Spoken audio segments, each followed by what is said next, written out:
Mister Belal Ahmad বেলালি, সে বিশ্বাসী mister momo ভাস্কর ফিরিঙ্গি। প্রথম প্রশ্ন মিস্টার মোমো ভাস্কর ফিরিঙ্গি স্যারের কাছে। স্যার, আপনার কাছে প্রথম প্রশ্ন, মানুষ সৃষ্টির আদি রহস্য কি বলে আপনি মনে করেন? তাই নেব ঘুমো মনে হয়।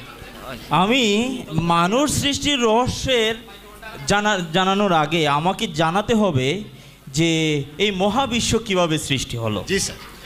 তো আমি এই আমাদের মানে বিজ্ঞানী এই বিভাগ এর মতে আমি বলতে চাই, বস্তুর এই পিণ্ডের বিস্ফোরণেই মহাবিশ্ব সৃষ্টি হয়েছে, আমরা জানি।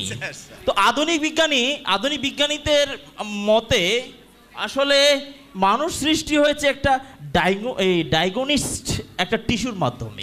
এই টিস্যু থেকেই আসলে মানুষের সৃষ্টি, ওইটা স্বাভাবিক মানে প্রকৃতিভাবেই মানুষের সৃষ্টি হয়েছে, ওইটাই মহাবিশ্ব সৃষ্টির পরে এরকম হয়েছে আর কি।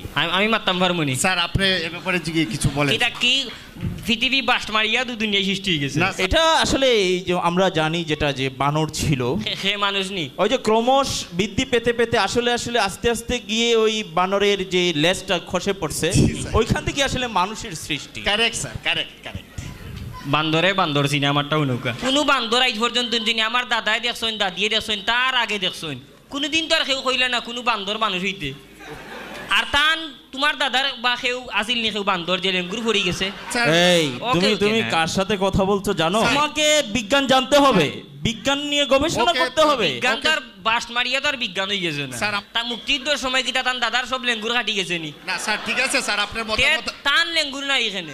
বর্তমান বিশ্বে যে তথ্য প্রযুক্তির যে প্রসার, এক্ষেত্রে স্যার সায়েন্স কি বলে? এখন আমি এখান থেকে একটা জিনিস জানছি না, আমার স্যারকে এই স্টিফেন হকিংকে জিজ্ঞেস করলে এটা পেয়ে যাচ্ছি। ও নৌকা স্টিফেন হকিং বৈজ্ঞানিক আবিষ্কার করতে করতে এরান তান রোগ উঠেরলা। স্টিফেন হকিং তোমার বাপ না দাদা? বিজ্ঞান ডিম আবিষ্কার করতে পেরেছে, জানো? প্রাকৃতিকভাবে ডিম আবিষ্কার করছে, চাল আবিষ্কার করছে, এটা তুমি জানো না? দেখলাম মানুষের আকৃতিতে একটা জিনিস আইসে আমাকে রেস্টুরেন্টে খাবার দিচ্ছে, আমি অবাক হয়ে গেলাম যে এটা মানুষ। পরে জানতে পারলাম এটা রোবট। হরো রোবটে তোমারে খানিয়ে নিয়ে দিছে, আখটা তার এগু সিঁড়ি গলা খানি নাই নো গলা ধরিলি বলা। ওই যে নানি বেইমানি নিজের জিনিস শিকার হন না। আল্লাহ কত সস্তায় কত সুন্দর জিনিস দিছেন আমরারে। ওই যে আতো খান, ও আতো দেখুকা কত কেরেশমা, ও আতো খান যদি আঙ্গুল সুজা থাকতো তে কিতা করলো নে গাউ বানি খান লইল। মনে করো তুমি তোমার বাচ্চারে মায়া করতাই, গিয়াও নু গলা আবার হামাই দিব আঙ্গুল, আরে মায়া করাই তো হাত ছুট হয়ে যায়।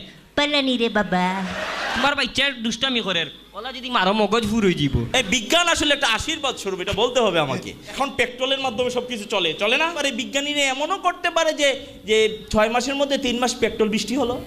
ও ন জ্বালাইয়া মারবার সিস্টেম। মনে করো তোমার আম্মায় গাঁত বইয়া মাছ বিরান করবা, বারে চুলাত খের দি রান্ধন নানি মাছ বিরান কররা, এত দিলেইলো পেট্রোল বৃষ্টি, তুমিও বিরান তোমার আম্মাও বিরান, অকল মাছ বিরান হয়ে যাবা। মনে করো তোমার স্টিভিন হকিয়ে বিড়ি খাইরা করো বইয়া, আর এতু পেট্রোলে ফুটা ফরি গেল, বিড়ি সৌদানো তাইন জ্বলিয়া হুটকি হয়ে যাবা। আপনি কার কাছে প্রশ্ন করতে চান? আপনার নাম বলে আপনি প্রশ্ন করুন। আমি ফিরিঙ্গি স্যারের কাছে প্রশ্ন করতে চাই। নামও লাগছে বেলেঙ্গি না, আমি ওনার কাছে আমার প্রশ্ন হলো যে এই পৃথিবীতে ডিম আগে না মুরগি আগে? কিটা আসলে বিজ্ঞান সায়েন্স যেটা ক্লিয়ারলি বলেছে ডিম আগে। ডিম যদি আগে হয় ডিমও কিটা টাইম দিছিলা নিয়ে তোমার লাখান বেটা কিয়ামত পর্যন্ত ঘুমাইলেও এক ডিমও বাচ্চা ফুটাই দেবে।